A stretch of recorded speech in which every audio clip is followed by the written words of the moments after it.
Hiya, this is Gregg Nunney from Connect FM's More Music Breakfast Show, and I'm here at a secret location.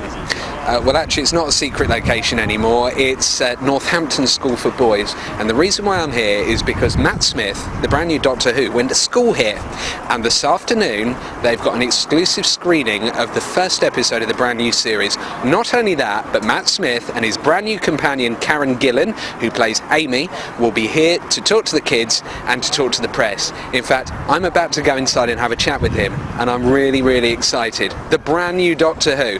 I wonder if he's got his sonic screwdriver with him.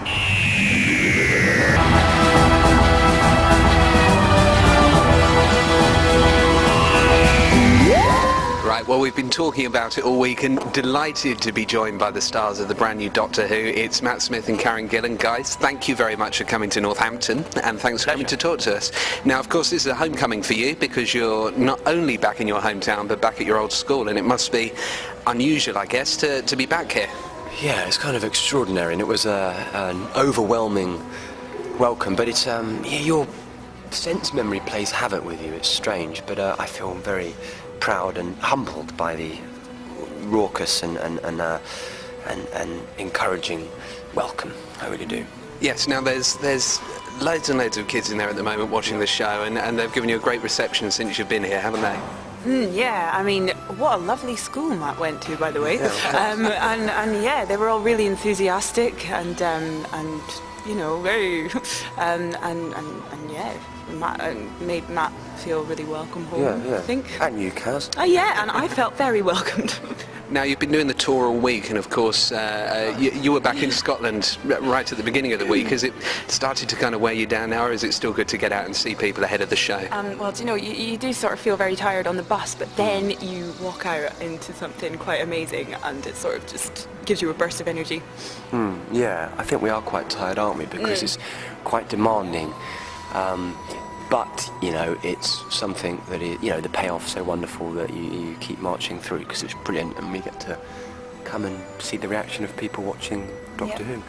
Now, I was going to say, it must be odd because it's well over a year since you got the job. You've had the rehearsing and the filming, and of course it's all kind of built up and culminated. Does it feel odd that it's now kind of come to the stage where it's about to get broadcast? Yes, it feels like a massive breach of security. Yeah, I know what you mean, yeah. Because, you know, you spend so long trying to keep it a secret, don't you? Yeah, and you have to watch what you say all the time, and it's just, and then we've been doing this for 9 months, and we sort of got into this Doctor Who bubble, and kind of you almost forget that it's actually going on television, and now it is, and that's a weird feeling.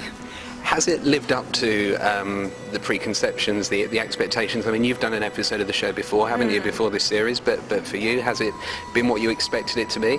Yeah, I mean, it's been everything and more, to be honest with you. It's it kind of surpasses any other part I've played and any other job I've done because it's so varied, the scripts are so good, the actors that come in are of such high calibre, and I get on famously well with Karen, so it's been good. It's been more than good. It's been extraordinary. I was going to ask you, Matt, actually, it's such a, as you say, an extraordinary part to play because whether you're 65 or 25... That's incredible, isn't it? And one man, but it can be played by varying ages. And I don't think there's any other part in world TV that is as flexible. How much of you did you bring in? How much of the character did you kind of decide on yourself as you were going along? Well, I think with every part there's an element of yourself that comes through, of course, but you know, the Doctor's 907 and has a lot of blood on his hands, and I'm 27 and haven't travelled the universe, so there are clear distinctions, of course, but it's been, I don't know, yeah, there's always a kind of separate identity, I suppose, but there's bits of me in there. He's clumsy, I'm clumsy, for instance. Yes, we hear you break a number of screwdrivers. This has become very famous, hasn't it? The clumsy. Yeah, that's the Sonic. Excellent. Well, there you go. Thank you very much. This is an honour. I feel honoured to be able to do this. And what about yourself, Karen? How the character? How do you find that you've been able to associate with her and get to know her as the time's gone on?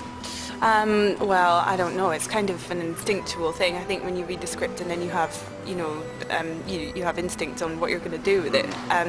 But I mean, I'm sure there are similarities between me and the character, but for the most part, I think that we're very different. Yeah, I'd say you are. Yeah, actually, we're completely different.